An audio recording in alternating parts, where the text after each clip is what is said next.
ॐ अज्ञानतिमिरान्धस्य ज्ञानञ्जनशलाकया चक्षुरुन्मिलितं येन तस्मै श्रीगुरवे नमः। नमामि विष्णुपादाय कृष्णप्रेष्ठाय भूतले श्रीमते भक्तिवेदान्तस्वामिन्निति नामिने।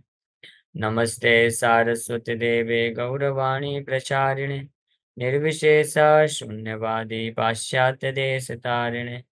नमो महावदन्याय कृष्णप्रेमप्रदायते कृष्णाय कृष्णचैतन्यनामने गौरतुसे नमः। जय श्री कृष्ण चैतन्य प्रभु नित्यानंद श्री अद्वैत गदाधर श्रीवासादि गौर भक्त वृंद। हरे कृष्णा कृष्णा कृष्णा हरे हरे, हरे राम राम राम हरे हरे। हरे कृष्ण। तो आप सभी भक्तों का हार्दिक स्वागत है आज के भगवद गीता के क्लास में। तो हम लोग चर्चा कर रहे हैं थर्ड चैप्टर कर्मयोग और इसके श्लोक संख्या 38 तक हमने चर्चा कर लिया था। तो 37 में तो भगवान कृष्ण बताए अर्जुन के इस प्रश्न के का उत्तर देते हुए। अर्जुन ने पूछा कि क्या कारण है कि व्यक्ति संसार में जो है ना चाहते हुए भी पाप कर्म कर बैठता है। तो भगवान स्पष्ट बताया काम ऐसा क्रोध ऐसा रजोगुणा समुद्भव। रजोगुण के संपर्क में आने से जो काम उत्पन्न हुआ है जीवात्मा के हृदय में, उसके कारण ये सारे पाप होते हैं। ये महापापमा है और महाशनो है। महाशनो का मतलब पूरी तरह से निगल लेता है व्यक्ति को, और महापापमा है।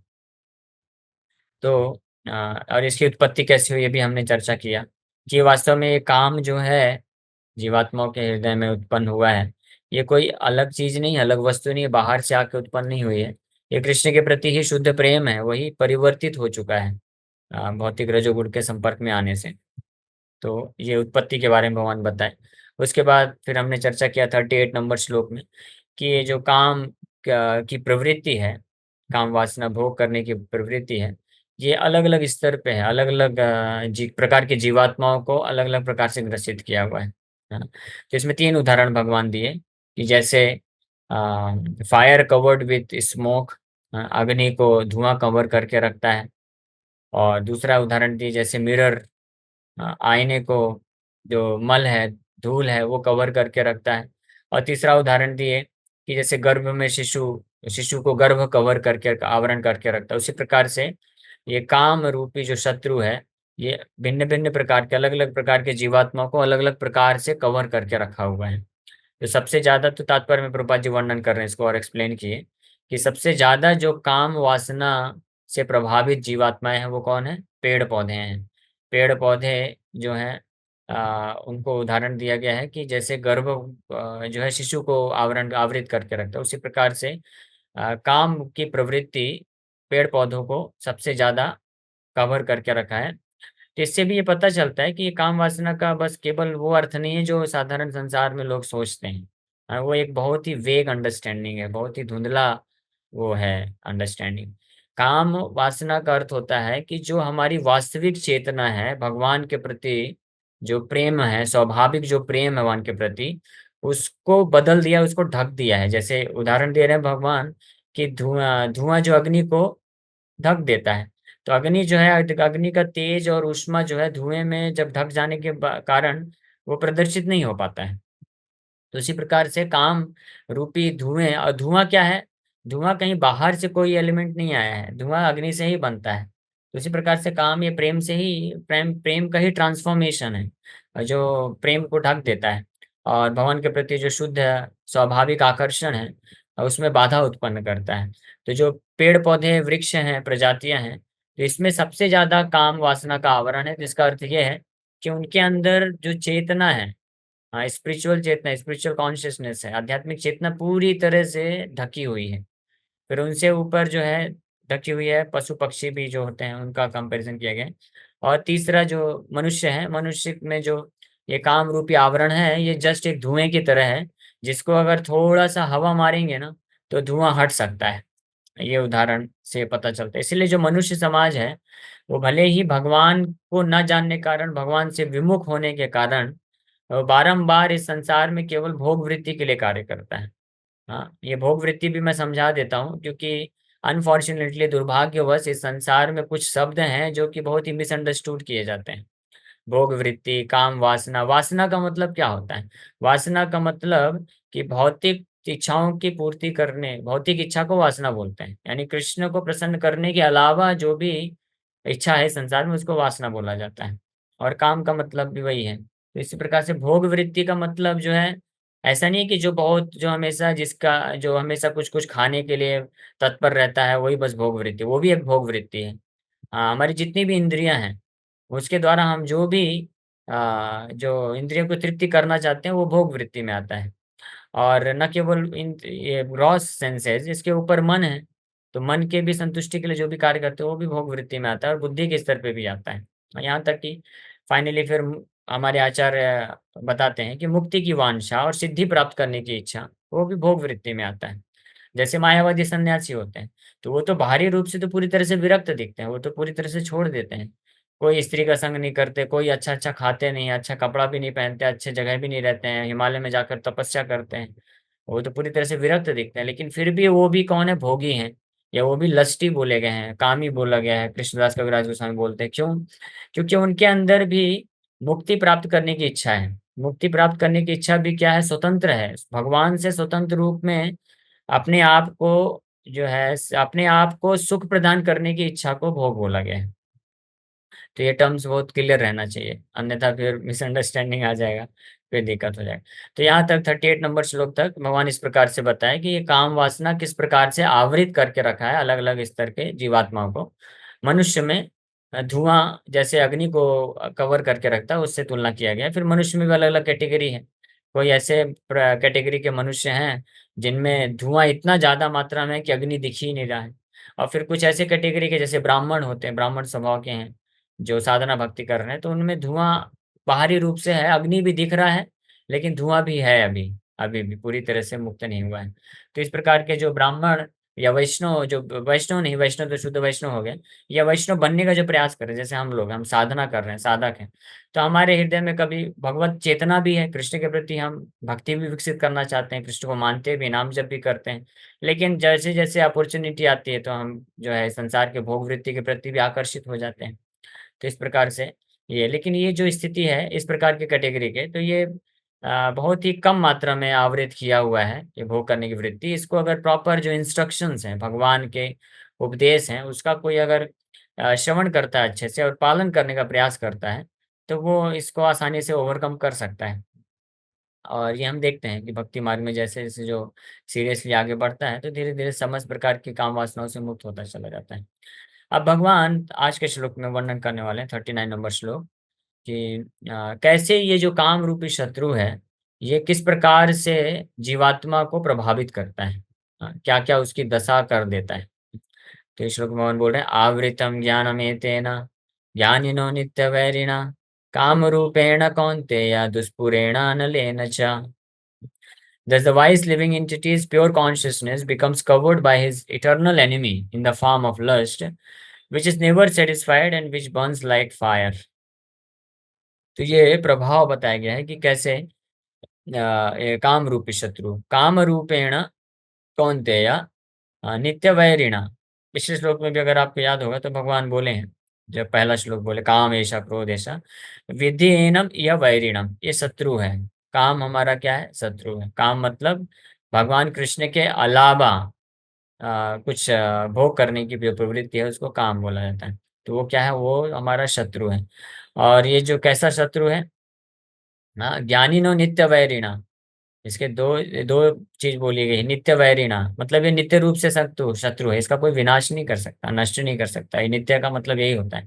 जैसे आत्मा सनातन है, आत्मा नित्य है।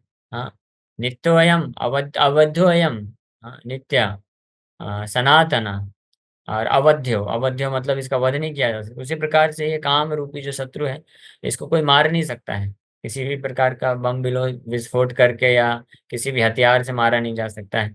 इसलिए नित्य वैरिणा बोला गया है, नित्य रूप से वैरी है ये। तो इसको क्या कर सकते हैं? केवल मित्र ही बना सकते हैं वापस से, यही एक सोल्यूशन है मात्र। तो काम, ये संसार के प्रति जो भोग करने की प्रवृत्ति है, जिसके कारण दुख मिलता है। गीता में भगवान ये चीज क्लियर की है, आगे 7वें अध्याय में और इसको स्पष्ट बताएंगे यही संस्पर्शजा भोगा दुःख योनयेव ते आद्यन्तवन्तु कौन्तेय न तेषु रमते बुधा।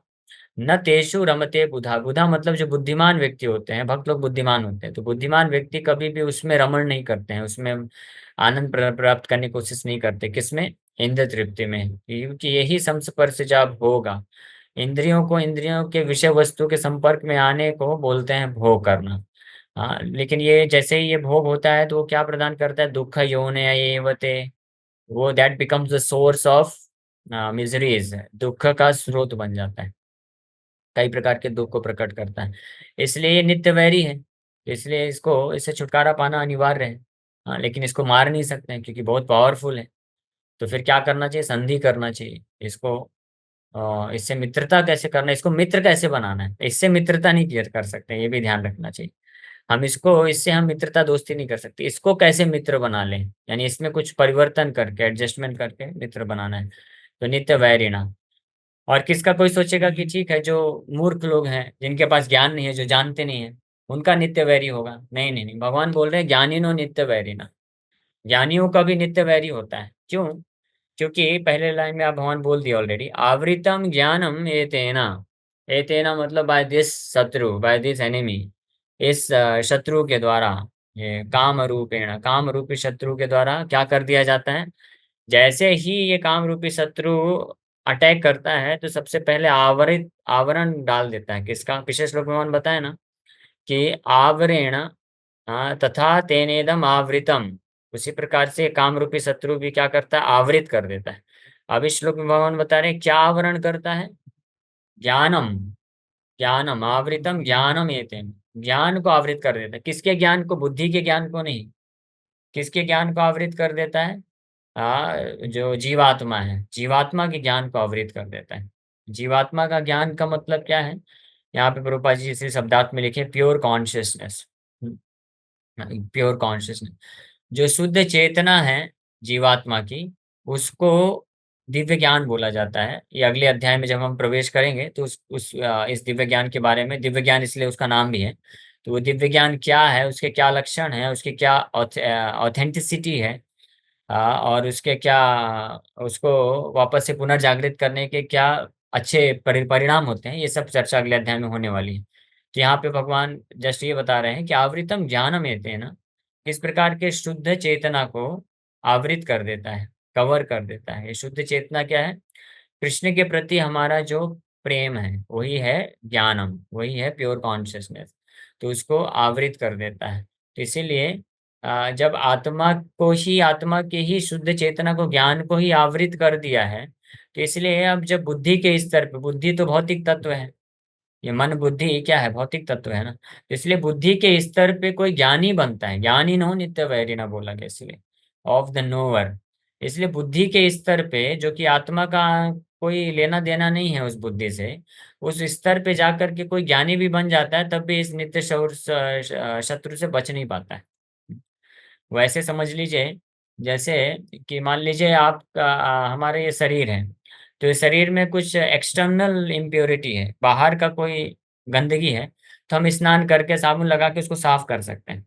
लेकिन अगर इम्प्योरिटी, गंदगी अंदर चली गई है, तो आप बाहर कितना भी सफाई करें कोई फर्क नहीं पड़ने वाला है। अंदर चली गई, यानी मान लीजिए कई बार ब्लड इम्प्योर हो जाता है ना, रक्त, दूध, खून में जो है गंदगी आ जाती है, उसके कारण बहुत सारे बॉयल्स निकलने लग जाते हैं। तो डॉक्टर बोलता है कि आपका ब्लड इम्प्योर है, इसका ट्रीटमेंट करना पड़ेगा। तो कोई सोचेगा कि अच्छा मेरा ब्लड इम्प्योर है क्या, शरीर के अंदर इम्प्योरिटी चली गई, तो चलो मैं दिन में 10 बार नहा लेता हूँ, उससे कोई फर्क नहीं पड़ने वाला है क्योंकि इम्प्योरिटी कहीं और है। तो इसी प्रकार से ये जो काम रूपी शत्रु है, ये आत्मा के ज्ञान को, यानी आत्मा की शुद्ध चेतना को कवर करके रखा है। इसलिए आत्मा के ऊपर जो मन बुद्धि अहंकार का जो कवरिंग है, उसमें कोई कितना भी एडजस्टमेंट करने की कोशिश करे कोई फायदा नहीं होने वाला है। हाँ, इसीलिए मोटिवेशनल स्पीचेस काम नहीं करने वाले, क्योंकि जो मोटिवेशनल स्पीचेस होते हैं वो व्यक्ति को केवल टेम्परेरी मन और बुद्धि के स्तर पे कुछ प्रभाव कुछ समय के लिए दिला सकते हैं, मन और बुद्धि के स्तर पे। लेकिन ये जो काम रूपी शत्रु है, केवल एक्सटर्नल माइंड और इंटेलिजेंस, यानी भौतिक मन और भौतिक बुद्धि बस को प्रभावित नहीं किया है, ये आत्मा को प्रभावित भी नहीं किया है, लेकिन आत्मा के ऊपर की चेत आत्मा को कवर कर लिया है, ऐसा समझिए, क्योंकि आत्मा को भी प्रभावित नहीं कर सकता है। वास्तव में ये काम रूपी जो शत्रु है, ये है क्या? ये आत्मा का ही तो पार्ट है, बस वो हो चुका है, ट्रांसफॉर्म हो चुका है। हाँ, जैसे दूसरा उदाहरण भी आप ले सकते हैं कि कोई मान लीजिए कोई बड़ा परिवार है, तो वो बहुत शक्तिशाली है, वो परिवार में सब कुछ फैसिलिटी है, सब लोग बड़े बुद्धिमान भी हैं और अच्छा पहुंच भी है, अच्छी पोजीशन भी है। तो इसलिए उनको बाहर से कोई व्यक्ति पराजित नहीं कर सकता, कोई धोखा नहीं दे सकता, क्योंकि उनके पास बड़ा बहुत ही अच्छा सिक्योरिटी सिस्टम है। कोई उनको बेवकूफ नहीं बना सकता, कोई उनको नुकसान नहीं पहुंचा सकता। लेकिन अगर अंदर का ही कोई व्यक्ति विकृत हो जाए, बिगड़ जाए, और वो अंदर ही रहते रहते कुछ गड़बड़ी कर दे, तो फिर तो उसका तो काम तमाम हो जाएगा, है ना? तो जैसे उदाहरण देते हैं विभीषण का। रावण रावण का इतना सिक्योरिटी सिस्टम इतना स्ट्रांग था कि कोई हरा ही नहीं सकता था रावण को। लेकिन विभीषण अंदर के ही हैं, इसलिए वो सब जानते थे, तो वो फिर करवा दिए। तो इसी प्रकार से ये जो काम रूपी शत्रु है, ये कोई एक्सटर्नल एलिमेंट नहीं है, ये आत्मा का ही अंश है, बोल सकते हैं। ये आत्मा का ही एक है, स्वाभाविक गुण है, प्रेम। और वो अभी क्या हो गया है, उसकी बुद्धि भ्रष्ट हो चुकी है, ऐसा समझ लीजिए। ब्रेन वॉश हो गया है, वो बदल चुका है, ट्रांसफॉर्म हो गया है। इसलिए इस काम रूपी शत्रु जो आत्मा का सनातन संगी है, प्रेम वही चीज है। इसलिए इसको बाहर भौतिक किसी भी तरीके से इसको नष्ट नहीं किया जा सकता है। ये पहला प्रिंसिपल यहाँ पे इस श्लोक में भगवान समझा रहे हैं कि ज्ञानी नो नित्य वैरिणा। ये इस बात से ये पता चलता है कि ये कोई व्यक्ति कितना भी प्रयास कर ले, इसीलिए न केवल इस संसार में कोई व्यक्ति अलग अलग प्रकार के मोटिवेशनल स्पीचेस सुने या कुछ भी करे, यहाँ तक कि ऐसे धर्म के अंगों का पालन करना भी जो आत्मा से संबंधित नहीं है, वो भी मददगार नहीं होते हैं। जैसे उदाहरण के लिए योग साधन करना, तपस्या करना। हाँ, विश्वामित्र मुनि तो 60,000 साल तक तपस्या किए थे। हाँ, तो और धार्मिक शास्त्रों के अनुसार तपस्या किए थे, लेकिन क्योंकि आत्मा के लिए नहीं किए ना कार्य। आत्मा का एक ही फंक्शन है, आत्मा का एक ही धर्म है, क्या है? कृष्ण की भक्ति करना, शुद्ध भक्ति करना। तो अनटिल ने जब तक कोई आत्मा के स्तर पे जाकर के कार्य नहीं करता है, तब तक असंभव है कि वो किसी भी तरीके से, चाहे शास्त्र की विधि अनुसार या अपने मन के अनुसार, अपनी बुद्धि के अनुसार, या किसी अन्य संसार के किसी अन्य व्यक्ति के उपदेश के अनुसार कार्य करे, वो इस काम रूपी शत्रु के ऊपर विजय प्राप्त नहीं कर सकता है। ये तो क्लियर हो गया। इसलिए भगवान यहाँ पे क्या बोल रहे हैं? ज्ञानी नो नित्य वैरी ना। ज्ञानियों का भी नित्य वैरी है। ये ज्ञान, जो ज्ञानी नो शब्द सूचित करता है कि आत्मा के असली जो ज्ञान है, जिसको आवृत कर लिया, आवृतम ज्ञानम है ना, यानी आत्मा के जो असली लक्षण है, जो कार्य है, स्वभाव है, धर्म है, भगवान के प्रति शुद्ध भक्ति को करना, उसके अलावा जो कुछ भी है, योग है, साधन है, तपस्या है, यज्ञ है, ये तो शास्त्र विधि हो गए, या इसके अलावा जो भौतिक तरीके से लोग जो भी प्रयास करते हैं, वो सब विफल हो जाएगा, और ये काम रूपी शत्रु को कोई विजय प्राप्त नहीं कर सकेगा। तो नित्य वैरिणा, ये नित्य वैरिणा के ऊपर एक छोटा सा कथा हम लोग चर्चा करेंगे, वेद व्यास जी और जैमिनी ऋषि के ऊपर। लेकिन उसके पहले इसको भी चर्चा कर लेते हैं। तो काम रूपेण कौन्तेय, तो ये काम रूपेण, काम रूपी नित्य वैरी है, हे कुंती पुत्र। दुष्पुरेण अनलेन च, हाँ, दुष्पुरेण नेवर टू बी सेटिस्फाइड, अनलेन च, इसको एक उस प्रकार की अग्नि से कम तुलना किया गया है जो कभी संतुष्ट नहीं हो सकती, तृप्त नहीं हो सकती है। हाँ, क्यों ये कभी संतुष्ट या तृप्त नहीं हो सकती है? भोग करने की वृत्ति, जैसे है, जैसे हर कोई खाता है ना, खाने के लिए तो शरीर को चलाने के लिए, जीवन जीने के लिए तो 2 3 4 रोटी, 5 रोटी, राइस दाल, ये सफिशिएंट है, सब्जी, ये खा के भी जीवन चल सकता है। लेकिन जो जिह्वा में, ये अगले श्लोक में आएगा कि ये जो अभी तो भगवान काम रूपी जो शत्रु है, वो कैसे कैसे प्रभाव डालता है, उसके लक्षण क्या है, ये चर्चा कर रहे हैं। फिर जब प्रश्न उठेगा कि ये रहता कहाँ है भगवान, आप ये तो बताइए, तब तो इसको लोकेट करके थोड़ा इससे जा करके कुछ युद्ध किया जाए या संधि किया जाए, साम दाम दंड भेद जो भी करना है। तो भगवान फिर बताते हैं, इंद्रियाणि मनोबुद्धिर अस्य अधिष्ठानम उच्यते, कि इंद्रियों में भी है, प्रत्येक इंद्रियों में भी है, मन में भी है, बुद्धि में भी है, अपना जो है राज्य बैठा हुआ है, राज्य बना के बैठा हुआ है। तो इंद्रियों में भी है, तो जीवा के अंदर भी काम रूपी शत्रु बैठा हुआ है। इसलिए ये जीवा को कितना भी रसगुल्ला खिला दीजिए, कितना भी अच्छा अच्छा व्यंजन, चटपटा मीठा खट्टा कड़वा जो खिलाना खिलाइए, अगले दिन वापस से मुंह खोल के बैठ जाएगा, भाई लाओ और ला के दो। हाँ, तो ये एक एक जीवा का उदाहरण दिया। इसी प्रकार से हर अंग, हर इंद्रियों का यही हाल है। और इसी तरह मन और बुद्धि का भी यही हाल है। बुद्धि का भी सेंस ग्रेटिफिकेशन है। ये जो साइंटिफिक रिसर्चेस किए जाते हैं, तो ये सब जो है बुद्धि इंटेलिजेंस के लेवल पे सेंस ग्रेटिफिकेशन है। काम रूपी शत्रु बैठा है, जिसका इंटेलिजेंस में जो काम रूपी शत्रु है वापस से ट्रांसफॉर्म हो जाता है प्रेम के रूप में। तो वो अपनी बुद्धि का इस्तेमाल भगवान की सेवा के लिए करते हैं। जैसे हनुमान जी, वो बहुत बुद्धिमान थे, बड़े चतुर थे, लेकिन वो थोड़ी ना जा करके रिसर्च करने में बैठे हुए हैं। वो तो राम की सेवा के लिए बुद्धि इस्तेमाल की। रावण ने भी बुद्धि इस्तेमाल किया। सोचिए, स्वर्ग के लिए सीढ़ी बना रहा था, ये कोई आसान बात है क्या? आज के वैज्ञानिक लोग स्वर्ग तो देख जानते भी नहीं है स्वर्ग कहाँ पे है।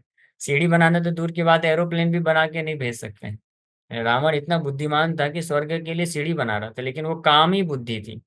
हाँ, काम से प्रेरित बुद्धि थी, इसलिए भगवान के नियम के विरोध में जाकर के कार्य कर रहा था। तो इस प्रकार से ये दुष्पूरेण अन्न लेना चा, यहाँ पे भगवान बोल रहे हैं कि दुष्पूरेण, ये दुष्पूरेण का मतलब नेवर टू बी सेटिस्फाइड, कभी ये संतुष्ट हो ही नहीं सकता है।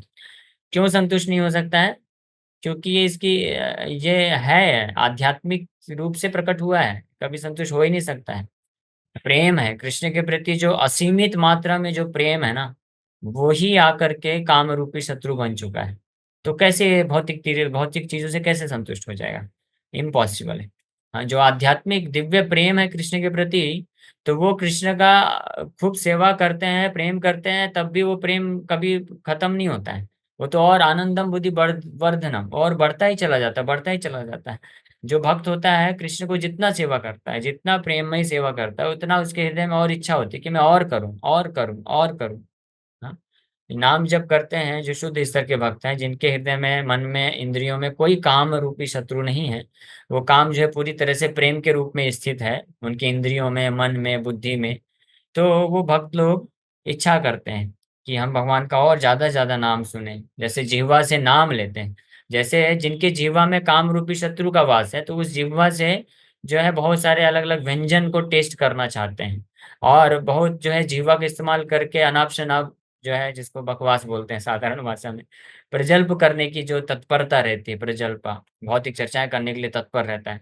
आप देखिए, आप ट्रेवल कर हम देखते हैं, ट्रेवल करते हैं, मेट्रो में जाओ, लोकल में जाओ, कहीं भी जाओ, लोग क्लियर धनाधन बोलते ही रहते हैं, बोलते ही रहते हैं। और अभी तो बोलने का दूसरा साधन आ गया, एंड्रॉइड।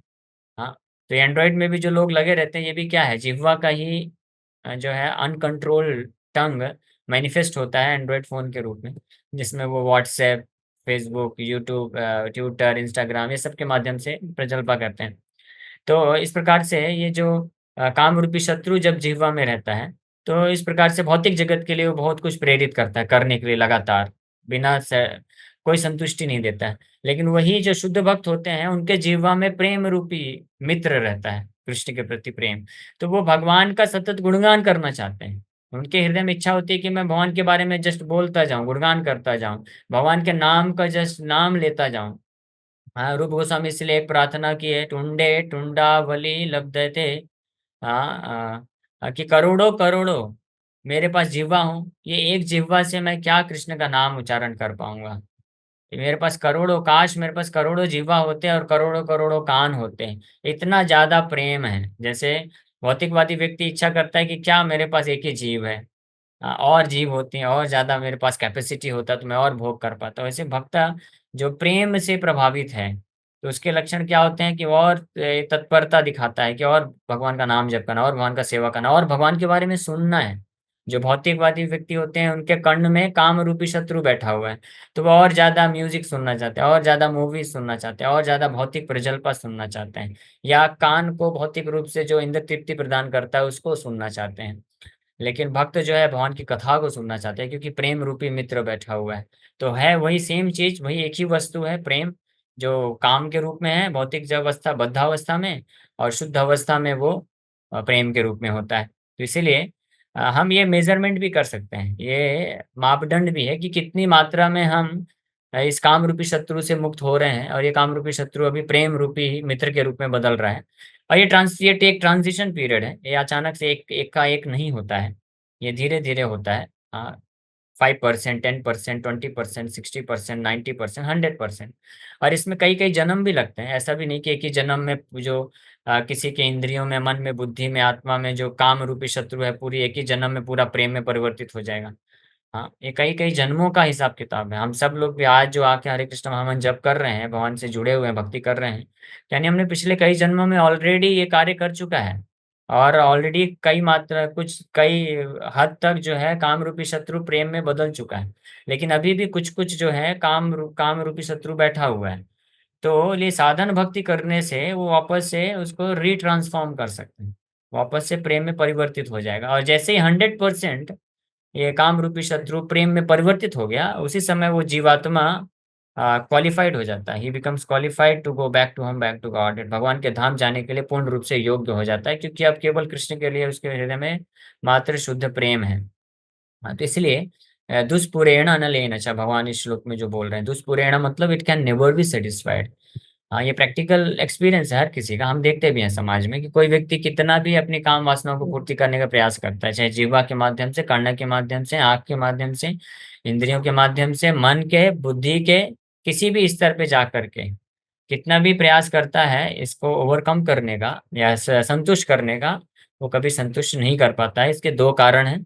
एक तो कारण है क्योंकि जो संतुष्ट करने का जो प्रयास किया जा रहा है वो भौतिक तरीके से किया जा रहा है, और भौतिक चीज जो है वो क्या होती है, टेम्परेरी होती है ना, वो क्षणिक होती है। और उसकी गुणवत्ता, उसका जो क्वालिटी है वो इंफीरियर क्वालिटी का है, लो क्वालिटी का होता है। और ये जो आत्मा है वो स्पिरिचुअल है, और आत्मा का जो प्रेम है वो भी आध्यात्मिक है। और वही प्रेम अभी जो है विकृत अवस्था में काम रूप में बैठा हुआ है, तो है तो उत्पत्ति तो उसकी आध्यात्मिक वस्तु से ही, तो इसलिए वो भौतिक चीज से कभी संतुष्ट हो ही नहीं सकता है। इसलिए व्यक्ति हमेशा फंसा रहता है इस जंजाल में, प्रयास करता रहता है कि कैसे मैं अपने इंद्रियों को भोग कराकर इस जो जो भोग करने की प्रवृत्ति है, वासना है, इसको कैसे मैं संतुष्ट कर लूं, लेकिन कभी कर नहीं पाता है। इसलिए इसको दुष्पुरेणा बोला जा रहा है, नेवर टू बी सेटिस्फाइड। और दूसरा कारण दुष्पुरेणा अनलेन च, भगवान बोल रहे हैं। अन्न लेना मतलब अग्नि से कंपेयर किया गया है, फायर से कंपेयर कर रहे हैं भगवान, दुष्पुरेण अनलेन च।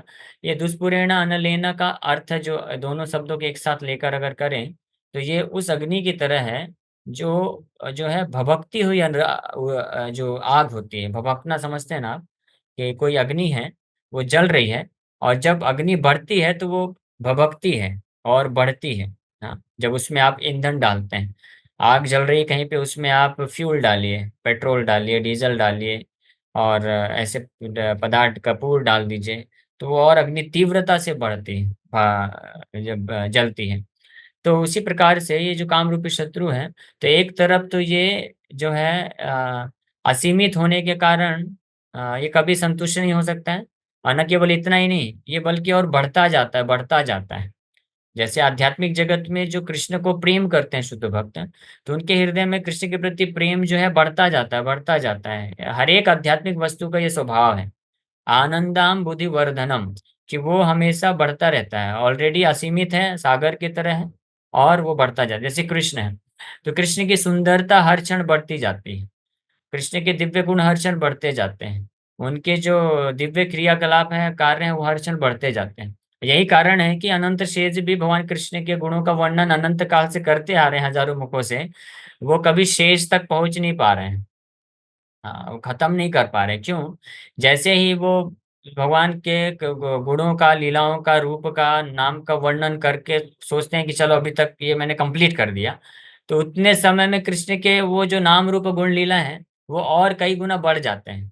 तो फिर अनंत शेष बेचारे और फिर पीछे पीछे लगे रहते हैं, करते रहते हैं, इसलिए कभी खत्म ही नहीं होता, ये असीमित है। तो भगवान कृष्ण भी दिव्य होने के कारण ये गुण है। और भगवान कृष्ण के जो शुद्ध भक्त हैं वैकुंठ में, गोलोक में, उनके हृदय में जो कृष्ण के प्रति प्रेम है, वो भी इसी प्रकार से बढ़ता जाता है, बढ़ता जाता है। कृष्ण के सुंदर मुखमंडल का दर्शन करके गोपियों का हृदय प्रसन्नचित हो जाता है, और प्रसन्नचित होने से उनके हृदय में कृष्ण के प्रति प्रेम और बढ़ जाता है। और गोपियों का प्रेम को बढ़ता देख करके कृष्ण का जो मुखमंडल की सुंदरता है वो और बढ़ जाती है, और सुंदर हो जाता है, और मधुर हो जाते हैं। फिर वो मधुरता और सुंदरता को बढ़ते हुए देख करके गोपियों के हृदय में प्रेम और बढ़ जाता है। और इस तरह से इसको बोलते हैं दूना दुहा दुहा लागी हुड़ा हुड़ी। चैतन्य चरितमृत में ये वर्णन है कि ये दोनों के पीछे कंपटीशन होता है फिर। भगवान की मधुरता सुंदरता एक तरफ बढ़ती जा रही है, और भगवान के भक्त जो हैं, उनके शुद्ध भक्त है, शुद्ध प्रेम है, तो उनके प्रेम भी भगवान के प्रति उतना ही और तीव्रता में बढ़ता जाता है।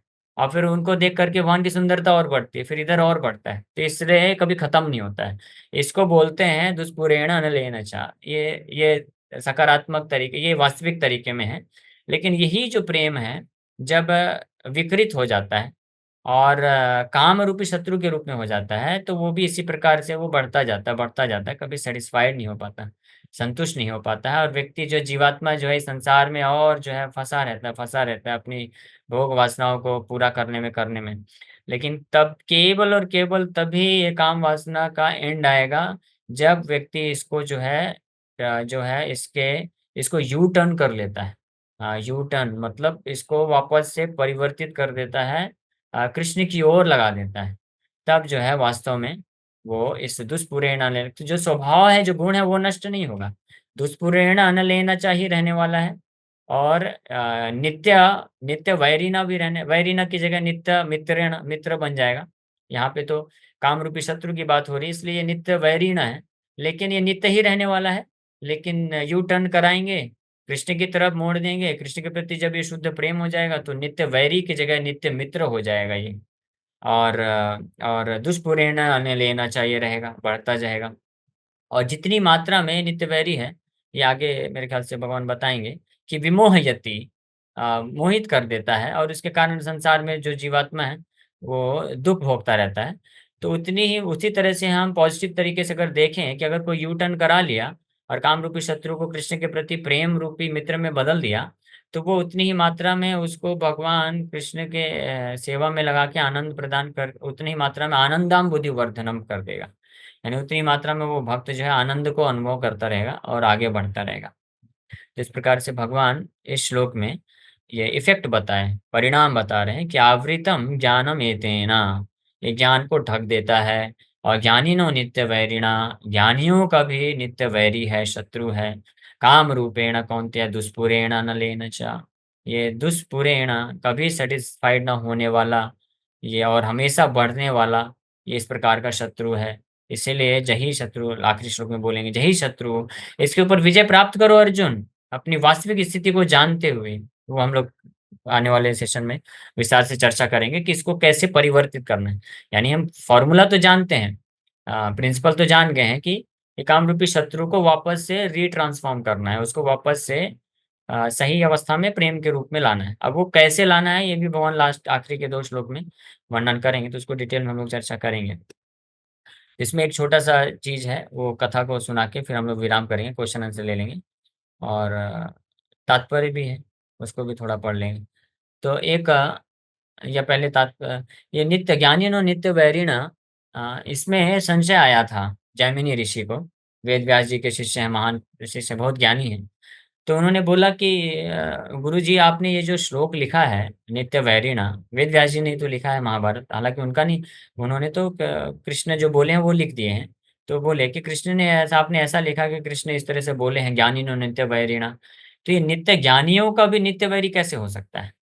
ज्ञानी तो ज्ञानी के उसके पास तो ज्ञान है ना, ब्रह्म ज्ञान है। वो तो जानता है कि मैं ये शरीर नहीं हूँ, आत्मा हूँ। और इस प्रकार से उसको मालूम है कि क्या क्या डेंजर्स है काम वासना का, तो कैसे फंस सकता है? तो वेद व्यास जी बोले कि देखो, इसमें कोई त्रुटि नहीं है, ये बिल्कुल 100% परफेक्ट है। तो इसको उदाहरण दे के समझाने के लिए फिर एक लीला करते कि वेद व्यास जी क्योंकि शक्तिविश अवतार है, तो उस संध्या कालीन फिर सब अपने अपने आश्रम में चले जाते हैं, विश्राम करते हैं, रेस्ट करते हैं। और जंगलों के बीच में प्राय गुरुकुल हुआ करता था। तो उस रात को फिर बहुत तेज आंधी तूफान बारिश हो रहा है। और आंधी तूफान बारिश में जमिनी ऋषि के आश्रम के गेट के पास एक कोई आता है और बेल बजाता है, आप नॉक करता है। तो आवाज सुन करके जमिनी ऋषि पूछते हैं, आप कौन? तो एक स्त्री की आवाज आती है, वो बोलती है कि मैं इस जंगल में भटक गई हूँ, और अभी बहुत तेज जोर से बारिश हो रहा है, तूफान हो रहा है, आंधी आ रही है, इसलिए मैं अपने घर तक नहीं जा सकती हूँ। तो आप इस रात्रि बस के लिए मुझे रुकने, विश्राम करने के लिए जगह दे दीजिए। तो वो बोलते हैं नहीं नहीं नहीं नहीं, ये ब्रह्मचारी आश्रम है, यहाँ पे ब्रह्मचारी सन्यासी रहते हैं, किसी भी स्त्री का कोई प्रवेश नहीं है, वर्जित है, सख्त है। तो आप कृपा करके आप कहीं और चले जाइए। तो लेकिन वो इतना कोमल स्वभाव से, मधुर वाणी से वो रो रही है, बोल रही है। तो जमनी ऋषि को दया आ गई, वो बोले ठीक है, एक शर्त पे। आप मेरे रूम में आप सो जाइए, मैं बाहर जाता हूँ, और अंदर से गेट को लॉक कर देना। कोई भी खटखटाए, खोलने का नहीं है। मैं खुद भी आ जाऊं तब बिल्कुल आपको खोलना नहीं। तो बोले ठीक है, जैसे आपकी आज्ञा। वो चली गई और बाहर जाके सो गए। फिर आधी रात को उनको जो है, क्योंकि जब गेट खोले तो देखे, हाँ, कि वो स्त्री है, भीगे हुए कपड़े हैं, मधुरवाणी है। तो उनके दिमाग में छाप आ गया, जो काम रूपी शत्रु बैठा हुआ है इंद्रियों में। तो वो जो है क्या बोलते हैं, इग्नाइट हो गया, ऐसा समझ लीजिए। तो फिर वो रात को सो नहीं पा रहे हैं, वो जाके खटखटाते हैं। तो स्त्री बोलती है नहीं नहीं, मैं खोल नहीं सकती हूँ, आप ही ने मना किया है कि आप भी आएंगे तब भी मैं नहीं खोलूंगी। बोले नहीं नहीं, मैं बोल रहा हूँ आप खोलो। तो दरवाजा नहीं खोल रही, तो वो ऊपर से चढ़ के, क्योंकि घास फूस के कुटिया होती है, तो ऊपर से चढ़ के और वहां से जंप मार के उस स्त्री को आलिंगन कर लेते हैं। तो जैसे ही आलिंगन करते हैं तो उनको जो है बड़ी बड़ी दाढ़ी जो है गड़ने लग जाती है। तो जब देखते हैं, अरे ये कौन है, तो हमारे गुरु जी ही हैं, वेद व्यास जी ही हैं। तो बेचारे शर्मा जाते हैं, इतने लज्जित हो जाते हैं। फिर वेद व्यास जी बोलते हैं, आपको समझ में आया वो श्लोक का अर्थ, ज्ञानी नो नित्य वैरी ना। आप तो महान ज्ञानी है ना, फिर क्या हो गया। हाँ, तो ये एक जस्ट उदाहरण है। इसके माध्यम से हम समझ सकते हैं कि ये ज्ञानिनो नित्य वैरिणा, किसी के पास कितना भी ज्ञान हो, सब कुछ जानता भी हो ना, तब भी वो बच नहीं सकता है। जब सामने कुछ अच्छा अच्छा खाने को मिलेगा, तो भूल जाएगा कि अरे नियम पालन करना, आज एकादशी है। आज नहीं खाना है, प्याज लहसुन नहीं खाना है। फिर अलग अलग बहाने आ जाएंगे, बोलेंगे क्या करें प्रभु जी, मैं हमेशा नहीं खाता हूँ, जब जब भूख लगती है केवल तभी तभी खा लेता हूँ थोड़ा सा। हाँ, तो ज्ञान तो है, जानता तो है कि अरे नहीं खाना है प्याज लहसुन, एकादशी में अनाज नहीं खाना है। लेकिन कैसे बुद्धि भ्रमित हो जाती है और जा करके ये काम रूपी शत्रु के प्रभाव में आ जाता है। हाँ, तो इसी प्रकार से हर इंद्रियों का ये हाल है। तो इसलिए सोल्यूशन केवल और केवल यही है जो भगवान कृष्ण देने वाले हैं। ये काम रूपी शत्रु को केवल और केवल तभी जीता जा सकता है जब इसको प्रेम में परिवर्तित कर दिया जाए। तो ये एक इंस्टेंस था जो हमने शेयर किया। तो इसका तात्पर्य भी पढ़ लेते हैं और फिर इस श्लोक को यहीं पे कंक्लूड कर देंगे। So it is said in the Manusmriti that lust cannot be satisfied by any amount of sense enjoyment, just as fire is never extinguished by a constant supply of fuel. जैसे अग्नि में जितना fuel ईंधन देते जाएं, वो कभी जो है खत्म बुझ नहीं सकता, उसी प्रकार से जो सेंस एंजॉयमेंट, इंद्रिय तृप्ति है, वो कभी काम वासना को नष्ट नहीं कर सकता है। वो उसी प्रकार से जैसे अग्नि में ईंधन देना, क्योंकि ईंधन की तरह ही है ना, सेंस ग्रेटिफिकेशन, इंद्रिय तृप्ति। इंद्रियों को इंद्रिय तृप्ति के वस्तु को प्रदान करना, मतलब कि का जो है आप अग्नि को फ्यूल दे रहे हैं, ईंधन दे रहे हैं, तो उससे बढ़ेगा ही, कम तो नहीं हो सकता। In the material world the centre of all activities is sex, and thus this material world is called मैथुन आगार, और the cycles of sex life. ये भागवत में प्रहलाद महाराज बोलते हैं, ये वर्णन करते हैं कि इस भौतिक जगत को मैथुन्य आगार बोला जाता है, cycles of sex life. Sex life का मतलब केवल स्त्री पुरुष का संग नहीं है, इसके भी अलग अलग, वही इंद्र तृप्ति को ही बोला जाता है। इसलिए स्त्री पुरुष का जो संग है उसको ग्रॉस सेक्स बोला जाता है। और जो भौतिक संसार में जैसे कोई सन्यासी है, तो बाहरी रूप से तो स्त्री से बहुत दूर है, लेकिन उसके हृदय में भी अगर कई बार ये इच्छा आ जाती है कि मेरे बहुत सारे फॉलोवर्स होने चाहिए, बहुत सारे शिष्य होने चाहिए, और बहुत मेरा नाम होना चाहिए, तो ये जो इच्छा है इसको भी सटल सेक्स बोला जाता है। ये भौतिक जगत का स्वभाव है, ये काम रूपी शत्रु के होने के कारण ये होता है। In the ordinary prison house criminals are kept with in bars, similarly the criminals who are disobedient to the laws of the Lord are shackled by sex life. हाँ, जो साधारण जेल खाना होता है उसमें लोगों को उसमें बांध के रखा जाता है, रस्सियों से बांध के रखा जाता है। हाँ, लेकिन हम इस भौतिक जगत रूपी जेल में बंधे हुए हैं, लेकिन कहीं रस्सी तो दिखती नहीं। क्यों? क्योंकि जरूरत नहीं है। मैथुन न्यागार का ही मतलब है कि हमको बांध के रखा गया है इसमें, विद द बार्स ऑफ काम लस्ट। हाँ, ऐसे एक उदाहरण कथा आती है रघुनाथ दास गोस्वामी। रघुनाथ दास गोस्वामी इतने परम विरक्त थे, पूरी तरह से भोग करने की वृत्ति से मुक्त थे। उनके वो अपने चाचा, पिताजी और चाचा के इकलौते पुत्र थे। आज से 500 साल पहले की बात है, जिस समय उनके पिताजी की इनकम, ईयरली इनकम साल का 12 लाख स्वर्ण मुद्राएं थी, gold coins. 12 lakh gold coins हर साल वो कमाते थे, इतने रिच थे वो। और और ये इकलौते उनके पुत्र थे।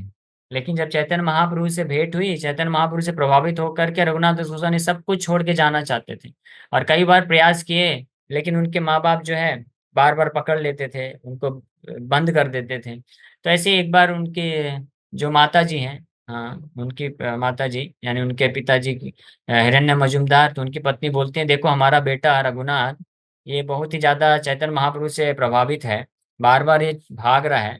तो आप एक काम करिए, इसको ना घर के अंदर एक रूम के अंदर लोहे की जंजीरों से बांध डालिए, तो ये भाग नहीं पाएगा। तो पिताजी बड़ी अच्छी बात बोलते हैं। पिताजी बोलते हैं कि जब हमारे पास इंद्र जैसा ऐश्वर्य है, और उनका विवाह भी करा दिए थे वो रघुनाथ दास गोस्वामी का, बोले कि हमने इसका विवाह अप्सरा जैसी सुंदर स्त्री से कराया है, और हमारा ऐश्वर्य धन संपत्ति इंद्र के समान है, अगर ये भी इसको बांध नहीं सके तो ये जो साधारण लोहे की जंजीर है ये क्या बांधेगी। हाँ, तो इसलिए भाग्यवती तुम भूल जाओ, ये तो गया हाथ से। इसके हृदय में कोई जो है काम भोग करने की प्रवृत्ति है ही नहीं, 100% ये भोग करने की प्रवृत्ति से मुक्त है, इसलिए इसको कोई नहीं रोक सकता है, ये तो जाएगा ही जाएगा। ठीक है, लेकिन ठीक है, जाने दो, चैतन्य महाप्रभु के संग में जाएगा, उनके आश्रय में। क्योंकि वास्तव में ये भी हिरण्य मजूमदार यानी रघुनाथ के पिताजी और गोवर्धन मजूमदार चाचा जी, वो भी भक्त थे। हाँ, चैतन्य महाप्रभु के फॉलोवर थे वो भी, लेकिन वो कैसे भक्त थे, वो मिश्रित भक्त थे। हाँ, भक्त भी दो प्रकार के होते हैं, एक जो भक्त होते हैं जो हर प्रकार के इंद्रिय भोग को त्याग करके कृष्ण को पूर्ण रूप से शुद्ध भक्ति करना चाहते हैं, और कुछ होते हैं जो कि भक्ति करना चाहते हैं लेकिन साथ साथ में अपना भोग भी संसार का चलता रहे, ये भी एक कैटेगरी के भक्त होते हैं। तो वो उनके पिताजी चाचा जी इस कैटेगरी के भक्त थे, जो चैतन्य महाप्रभु को तो खूब मानते थे। और जब चैतन्य महाप्रभु जब भी बंगाल आया करते थे, तो महाप्रभु और उनके सारे टीम के लिए वो पूरा अरेंजमेंट करते थे, खूब जो है खर्चा करते थे, उनका अच्छे से जो है रेसिडेंस होना चाहिए, उनका खाने पीने का व्यवस्था सब जो है सब कुछ ये अरेंज करते थे। और जो भी वो प्रोग्राम करते थे तो पूरा खर्चा उठाते थे, और बड़ा सम्मान देते थे, सब कुछ था। लेकिन इच्छा नहीं था इनका कि हमारा पुत्र जो है सब उनके जैसा ही सन्यासी बन जाए। लेकिन अभी क्या करें, ये तो जा रहा है, तो वो फिर फाइनली छोड़ दिए। तो इस प्रकार से ये जो भोग करने की प्रवृत्ति है, यही वास्तव में सबसे बड़ा बंधन का कारण है, व्यक्ति को बांध के रखता है इस जो भौतिक जगत रूपी जेल है। So advancement of material civilization on the basis of sense gratification means increasing the duration of the material existence of a living entity. इसलिए आज हम देखते हैं कि ये जो एडवांसमेंट है, तथाकथित so called advancement of material civilisation based on sense gratification, कि केवल इंद्रिय तृप्ति की भावनाओं को ही बढ़ाना, इसी को एडवांसमेंट बोला जा रहा है। ये वास्तव में और कोई कार्य नहीं कर रहा है, केवल और केवल लोगों का, जीवात्माओं का इस भौतिक जगत में जो ड्यूरेशन है, जो अवधि है इस जेल में, वो बढ़ा रहा है। हाँ, किसी को मान लो 10 साल की सजा है, तो वो अभी 20 साल कर दिया जा रहा है, 100 साल कर दिया जा रहा है। तो ऐसे सजा को जो मॉडर्न मॉडर्न जो एडवांसमेंट है वो बढ़ा दे रहा है। Therefore, this lust is the symbol of ignorance by which the living entity is kept within the material world. इसलिए जो लस्ट है, काम रूपी शत्रु है, ये वास्तव में यही तमोगुण का एक पर्सोनिफिकेशन है, सिंबल है, और ये व्यक्ति को हमेशा इस भौतिक जगत में फंसा के रखता है। While one enjoys sense gratification, it may be that there is some feeling of happiness, but actually that so-called feeling of happiness is the ultimate enemy of the sense enjoyer. हाँ, हालांकि तो जब तक इस भौतिक संसार में कोई रहता है, तो जब ये इंद्रिय तृप्ति में लगता है, तो उस समय कुछ सेंस ऑफ हैप्पीनेस मिलता है, उसको कुछ सुख की प्राप्ति अनुभूति होती है। लेकिन वास्तव में ये जो so called feeling of happiness है, ये मन को मनोरंजन देने वाला, जो सुख देने वाला जो चीज है, यही वास्तव में व्यक्ति का सबसे बड़ा शत्रु है, क्योंकि वो इस प्रकार की भोग वृत्ति के प्रति हमेशा आसक्त करके रख देगा, और व्यक्ति संसार में फंसा रहेगा, है ना। तो ये जो इंद्र तृप्ति की भावना, इंद्र तृप्ति का जो सुख है, इसको इससे हमको ऊपर उठना चाहिए। हाँ, इंद्र तृप्ति का सुख क्या है, ये भी हमने चर्चा किया कि ये अलग अलग स्तर पे है, इंद्रियों के स्तर पे है, मन के स्तर पे, बुद्धि के स्तर पे भी, हर स्तर पे कार्य करता है।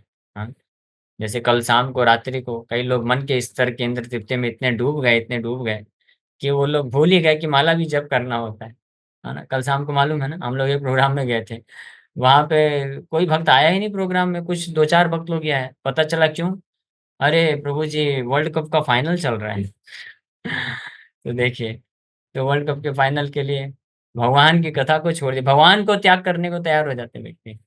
एनीवे, तो यहीं पे हम लोग विराम करेंगे। Thank you very much. किसी भक्त का कोई प्रश्न है तो? हाँ, हाँ, यस योगेश प्रभु, पूछिए। प्रभु जी, जैसे हमारे मन से इंद्रिय तृप्ति की जो भावना है वो पूरी तरीके से नष्ट हो जाएगी, तो क्या हम भी मतलब पूरी तरीके से मतलब भगवान को समर्पित कर जाएंगे, या फिर आगे हमको कैसे सरवाइव, मतलब मैं समझ नहीं पा रहा हूँ कि ऐसे भी स्टेज लाइफ में आएगी तो हमको कैसे करना चाहिए था। हाँ, हाँ, समझ गया, बहुत अच्छा प्रश्न। अच्छा हुआ आपने ये प्रश्न पूछ लिया, क्योंकि ये जरूरी है। तो कई बार ऐसा कुछ भक्तों को लगता है कि प्रभु जी, अगर ये इंद्र तृप्ति की भावना पूरी नष्ट हो जाएगी, तो फिर हम संसार में सरवाइव कैसे करेंगे? हाँ, तो इसलिए मैंने पहले ही उत्तर दे दिया कि ये जो काम रूपी शत्रु है ना, इसको हम कभी नष्ट नहीं कर सकते हैं, इसको नष्ट करने का विफल प्रयास भी नहीं करना है। इसको नष्ट नहीं करना है, इसको क्या है, ट्रांसफॉर्म करना है प्रेम में। तो जब ये पूरी तरह से काम रूपी शत्रु, काम जो है इंद्र तृप्ति की भावना है, ये बदल जाएगी प्रेम के रूप में, तो व्यक्ति जो है, वो जो शुद्ध भक्त है, वो हर प्रकार के कार्य करेगा भौतिक संसार में रहते हुए। चाहे घर गृहस्थी हो, मैनेजमेंट हो, बिजनेस हो, जॉब हो, सब कुछ करेगा। लेकिन किसके लिए करेगा? कृष्ण के लिए करेगा, कृष्ण को अपने हृदय में धारण करके करेगा। ठीक है, इसलिए आप लोग टेंशन मत लीजिए। ऐसे अनेकों भक्त है, महान भक्त, युधिष्ठिर महाराज, वो तो कामरूपी शत्रु से पूरी तरह से मुक्त थे ना। उनके हृदय में तो शुद्ध कृष्ण के प्रति शुद्ध प्रेम था। लेकिन उन्होंने पूरे पृथ्वी का राज्य संभाला ना, चक्रवर्ती सम्राट थे। परीक्षित महाराज पूरे पृथ्वी के चक्रवर्ती सम्राट थे। और ऐसे अनेकों अनेकों भक्त हैं, कुछ बहुत ही ऊंची गवर्नमेंटल ऑफिसर होते हैं। तो वो लोग भी, जो अशुद्ध भक्त अगर होते हैं, तो कृष्ण के प्रति प्रेम होता है। हाँ, तो आप लोग ये डरिए नहीं, ये मत सोचिए कि अगर ये इंद्र भोग करने की प्रवृत्ति नहीं रहेगी तो हम कैसे कार्य करेंगे। हाँ, बल्कि आप हमको ये समझना चाहिए कि जब तक ये काम रूपी शत्रु हमारी इंद्रियों में, मन में, बुद्धि में रहेगा विद्यमान, तब तक हम कुछ भी कार्य करेंगे ना, तो वो कार्य हमको केवल और केवल दुख देने वाला है संसार में। लेकिन अगर जब हम कृष्ण के प्रति प्रेम का भाव रखते हुए कार्य करेंगे, तो वो हमको केवल आनंद प्रदान करेगा। ठीक है, तो इसलिए इस प्रोसेस को स्वीकार करना चाहिए बिना झिझक। ओके, और किसी भक्त का कोई ओके प्रश्न? प्रभु जी। यस, और कोई प्रश्न पूछना है? प्रभु जी, उसमें एक सेम क्वेश्चन था। जैसे आपने वो एग्जांपल दिया था, जैसे पेड़ पौधे हैं जिनकी बिल्कुल भी कोई इच्छा नहीं होती है, मतलब जैसे पिछले जन्म में किसी ने भोग प्रवृत्ति पूरा बंद कर दिया लेकिन भगवान की भक्ति नहीं किया, तो उनको नेक्स्ट जन्म पेड़ में मिलता है। वो कंसेप्ट समझा नहीं प्रभु जी मैं। नहीं, नहीं, नहीं, आप उल्टा समझ लिए। पेड़ पौधे वृक्ष की जो योनियां हैं, उसमें बहुत ज्यादा काम वासना है, यानी पिछले जन्मों में उन्होंने बहुत ज्यादा भोग करने का प्रयास किया, इसलिए उनको वृक्ष का योनि प्राप्त हुआ है। जिसके कारण उनकी जो चेतना है पूरी तरह से काम से ढकी हुई है। ठीक है। और जो भगवान कृष्ण की भक्ति करता है, भगवान के प्रति प्रेम विकसित करने का प्रयास करता है, वो पेड़ पौधे वृक्ष तो छोड़िए, पशु पक्षी की भी योनियों को प्राप्त नहीं करता है, वो मनुष्य जन्म प्राप्त करता है। और अगर वो पूरी तरह से शुद्ध हो गया है, उसका हृदय पूरी तरह से प्रेम से भर गया है, तो वो इस भौतिक संसार में जन्म नहीं लेता है, वो भगवान के धाम को जाता है। ओके। ओके प्रभु जी, हरे। और कोई प्रश्न है किसी भक्त का? बच्चों का मतलब इस तरह से कंडीशन रहती है, कभी कृष्ण की तरफ हाँ। डाइवर्ट रहेगा, झुका रहेगा, कभी ऐसा, तो ये हमेशा चलती रहेगी क्या लड़ाई, लाइफ लॉन्ग? नहीं, हमेशा नहीं चलेगी। ये प्रारंभिक अवस्था में, जब तक अनर्थ निवृत्ति नहीं हो जाता है। अनर्थ निवृत्ति जो हम साधना भक्ति भी कर रहे हैं, तो अनर्थ निवृत्ति के स्टेज में है। अनर्थ ये सब धीरे धीरे प्यूरिफाई हो रहे हैं, शुद्ध हो रहे हैं। जैसे मान लीजिए कोई बालक होता है, बच्चे लोग होली खेलते हैं खूब, और अलग अलग प्रकार के पूरे रंग लगा देते हैं, और शाम को आते हैं स्नान करने के लिए। तो स्नान करते हैं, एक आध दो बार स्नान करते हैं, तो लगता है कि हाँ, कलर छूट गया, अच्छे दिख रहे हैं। फिर माता जी आती हैं, बोलते हैं चल बैठ वापस से, अभी दिखाती हूँ तेरे को कितना कलर लगा है। फिर जब अच्छे से घिस घिस के निकालते हैं, तो उसको लगता है अरे, ये भी कलर था क्या, इतना सारा कलर छूट रहा है और छूट रहा है। तो वैसे ही ये साधन भक्ति, जब तक अनर्थ निवृत्ति पूरी तरह से हो नहीं जाता है, तब तक ये अनर्थ बीच बीच में ऊपर नीचे हम करते रहते हैं, आते रहते हैं। लेकिन हमको घबराना नहीं चाहिए, हमको दृढ़ता पूर्वक प्रयास करते रहना चाहिए। जितना हम भगवान के नाम का आश्रय लेंगे, शुद्ध नाम की तरफ प्रगति करेंगे और प्रार्थना करेंगे भगवान से, तो भगवान की कृपा से ये संभव है, पूरी तरह से हम अनर्थों से मुक्त हो सकते हैं। ओके। हरे कृष्णा प्रभु जी। प्रभु जी, एक लास्ट क्वेश्चन था। प्रभुपाद जी, उनके बुक्स जितने भी है वो हमको रीड करके एंड भगवान का स्मरण करके हम जल्द से जल्द ये हमारी जितनी भी वासना को मोटिवेट करने वाली इंद्रिय उनके ऊपर कंट्रोल कर सकते हैं प्रभु जी, या सिर्फ भगवान की भक्ति करनी पड़ेगी? तो वो एक ही बात है। प्रभुपाद जी की शिक्षाओं को पढ़ना या सुनना यानी भगवान के बारे में, कृष्ण के बारे में श्रवण करना। और भक्ति का मतलब वही है, श्रवणम कीर्तनम। तो कृष्ण की कथा का श्रवण करना, भगवान के नाम का जप करना, ये शुद्ध, ये भक्ति के कार्य जब हम करते रहेंगे तो इससे प्रभाव होगा। ठीक है। तो उत्साह, निश्चय, धैर्य, तीन चीज बताई गई है। तो हमको उत्साह भी रखना चाहिए भगवान की भक्ति करने के लिए। और निश्चय, डिटर्मिनेशन। निश्चय का मतलब होता है कि हाँ, ये करने से निश्चित रूप में मैं सफल हो जाऊंगा।